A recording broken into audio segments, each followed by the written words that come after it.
त्वं नो अग्ने पित्रोरूपस्थ आ देवो देवेश्व वनवद्य जागृवी तनु कृद्बोधि प्रमितस्य कार्वे त्वं कल्याणवसु विश्वमो पिशे। तुम हे अग्नि हमारे लिए पिता और माँ के उपस्थ में दिव्यकर्म करने वालों में दोष रहित जागृत देव हो, शरीरों का निर्माण करने वाले प्रबुद्ध करो और उत्तम बुद्धि वाला स्तवन करने वाले को तुम कल्याण हो संपूर्ण धन भली भांति प्राप्त करते हो। यह ऋग्वेद के प्रथम मंडल के 31वें सूक्त का यह 9वां मंत्र लिया गया है। और ये है एक्चुअल में, क्योंकि प्रॉब्लम क्या है, हम बहुत सारी चीजों को नेग्लेक्ट कर देते हैं। आज की डेट में सबसे बड़ी परेशानी यह है कि इस बारे में सोचा ही नहीं जाता। जब एक पुरुष और एक औरत है, जब वो पति पत्नी बनने वाले हैं, तो जो क्राइटेरिया होने चाहिए वो क्राइटेरिया ही आज के समाज में गलत है, उल्टे है, वो वेदानुकूल नहीं है, वेद सम्मत नहीं है, इसलिए परेशानी होती है। आज की डेट के क्राइटेरिया क्या है, कितने का पैकेज है, या सरकारी नौकरी है, या अच्छा बिजनेस, करोड़ का बिजनेस है क्या नहीं, ये क्राइटेरिया है। लड़की कितनी सुंदर है, ये क्राइटेरिया है। लड़की के पिता के पास कितना पैसा है ताकि दहेज में वो चीजें आएंगी, तो ये सब क्राइटेरिया है आजकल। तो ये क्राइटेरिया अगर रहेंगे और ये क्राइटेरिया नहीं रहेंगे कि वो दिव्य कर्म करने वाला देव है क्या नहीं, लड़की सुमंगली है कि नहीं, अच्छी उसको लड़की को अपने घर से माता पिता से अच्छे संस्कार मिले हैं क्या नहीं, ये सब चीजें क्राइटेरिया आज की डेट में बिल्कुल नहीं। इसके बारे में है भी तो ये बिल्कुल लास्ट में देखा जाता है, पहले इस बारे में देखते नहीं है। लास्ट में देख लेते हैं कि यार ठीक है ना, अच्छी है, ठीक है। या लड़का देखते हैं कि लड़के का नहीं जॉब तो है, करोड़ का तो है, उसका बिजनेस है, करोड़ों का बिजनेस है, या सरकारी नौकरी है, या बड़ी पोस्ट में है, ये सब है, तो उसके बाद ठीक है, बाकी चीजें मैनेज कर लेंगे, हो जाए। तो ये जब चीजें होंगी तो फिर आप पाएंगे कि ऑटोमेटिकली परेशानियां चालू हो जाती है वहां से। दूसरी चीज क्या आती है, दूसरी चीज आती है आपको जो डीएनए होता है हमारा। डीएनए भी बड़ा इंपॉर्टेंट चीज है। मतलब आपको ये भी ध्यान देना पड़ेगा कि जब आप शादी कर रहे हैं तो शादी करते टाइम फिजिकली फिटनेस पे भी ध्यान देना पड़ेगा। मतलब आजकल के टाइम में होने लगा है कि आजकल इनके साथ साथ आपकी मेडिकल रिपोर्ट भी ली जाती है। काफी लोग ये लेने लगे हैं कि आप अपने मेडिकली फिटनेस की रिपोर्ट आप मतलब दें। मतलब अपने यहाँ तो ऐसा नहीं है, छोटी जगहों में, बड़ी जगहों में ये देखा जाता है कि मतलब बंदे का कोई, मतलब पुरुष का जिसका विवाह होने वाला जो वर पक्ष है और जो वधु पक्ष है, वो दोनों की वो लोग मेडिकल रिपोर्ट भी देखते हैं कि कोई ऐसी कोई प्रॉब्लम तो नहीं है इनके शरीर में पहले से। तो ये सब चीजें जरूरी है, क्योंकि ये सब चीजें अगर आप देखेंगे नहीं तो आगे चल के फिर वो परेशानी होगी। और इसलिए पहले ही उसको कर लो। तो हम अपने जो गुण मिलाते हैं, जो मतलब जो हमारे जो पंचांग वगैरह जो गुण वगैरह मिलाते हैं, तो वो गुण एक्चुअल में सही तरीके से व्यक्ति के खुद के मिलाने चाहिए कि वो गुणवान है क्या नहीं। ये सब चीजें अगर आप पहले ही, वेद क्या करता है, वेद हमेशा जड़ की बात करता है, हमेशा बेस की बात करता है। बेस में अगर चीजों को फिक्स कर दें आप तो आगे चल के प्रॉब्लम नहीं होती। तो अगर आप बेस में इनिशियल लेवल पे चीजों को फिक्स कर देंगे तो आप पाएंगे कि आगे चल के कोई प्रॉब्लम नहीं आएगी। तो हमें इन चीजों के बारे में सोचना चाहिए।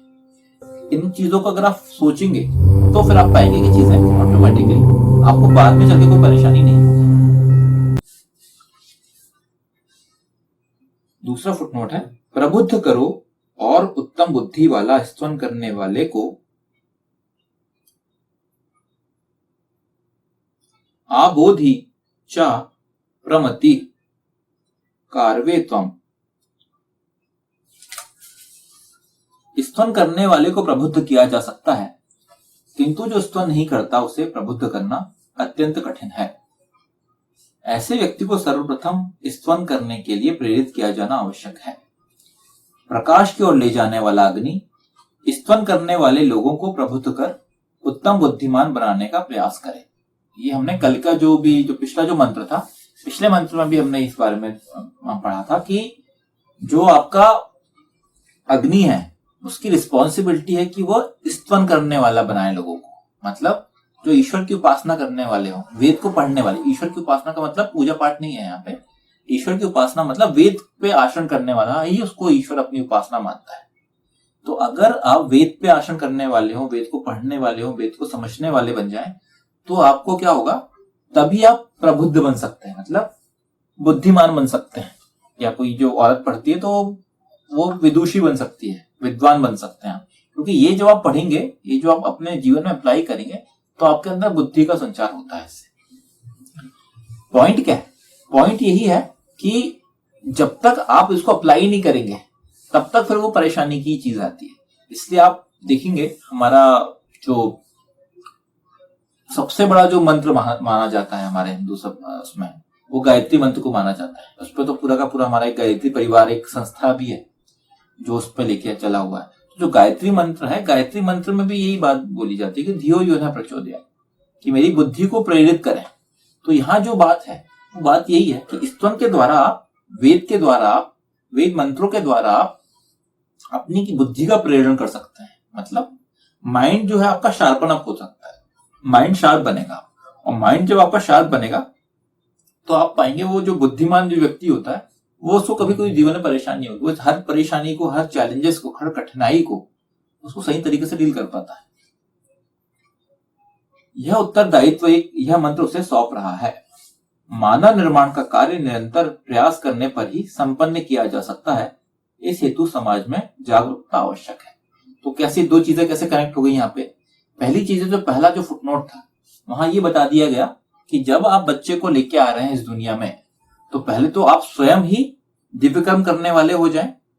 और उसके बाद यहाँ पे अग्नि, जो दूसरा फुटनोट में क्या बात की जा रही है कि आपको उसे प्रबुद्ध बनाना है। मतलब कल को जो बच्चा पैदा हो गया तो उसको भी वेद से, स्तवन के द्वारा, वेद मंत्रों के द्वारा उससे कनेक्टेड रखना है, ताकि उसकी बुद्धि, जो बच्चा पैदा हुआ है उसकी बुद्धि भी शार्प बने। ये चीजें स्टेप बाय स्टेप चीजें चल रही हैं। तीसरा फुटनोट है, तुम कल्याण हो संपूर्ण धन भली भांति प्राप्त करते हो। त्वम कल्याण विश्वम वसु आउपिशे। प्रकाश की ओर ले जाने वाला अग्नि साक्षात कल्याण है। चूंकि वह सबके लिए कल्याणकारी है, अतः उसे संपूर्ण धन भली भांति प्रदान किया जाता है, ताकि वह मानव हित और जनहित का कार्य भली भांति कर सके। इस हेतु अग्नि को अधिकाधिक धन संपन्न होना है तथा सबका कल्याण करना है। तो यहाँ पे अग्नि को यह बोल दिया गया है कि आप धन संपन्न बने, ताकि आपकी जो पॉलिसीज होंगी या आपके जो कार्य होंगे वह लोगों के कल्याण के लिए होंगे। तब आप लोगों के हेल्प के लिए, लोगों के जीवन को आगे बढ़ाने के लिए अच्छा कार्य करेंगे।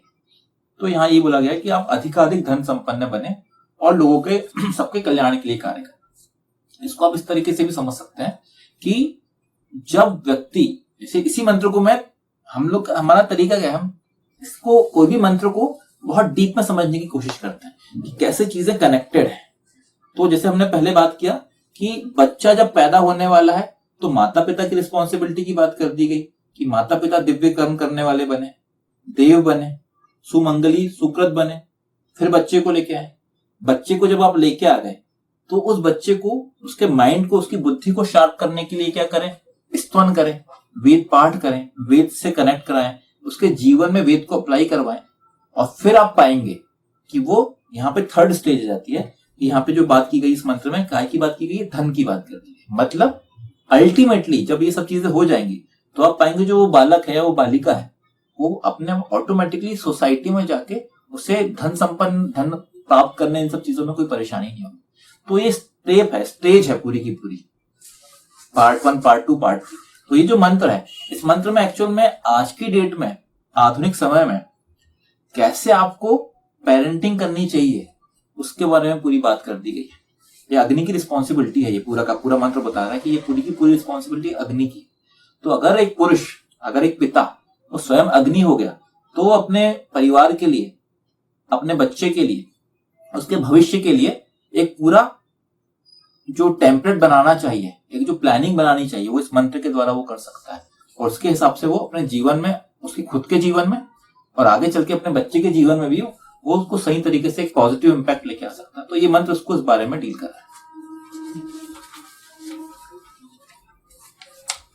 त्वम नो अग्ने, तुम है अग्नि, हमारे लिए पिता और माँ के उपस्थ में दिव्यकर्म करने वालों में दोष रहित जागृत देव हो, शरीरों का निर्माण करने वाले, प्रबुद्ध करो और उत्तम बुद्धि वाला स्तवन करने वाले को तुम कल्याण हो संपूर्ण धन भली भांति प्राप्त करते हो।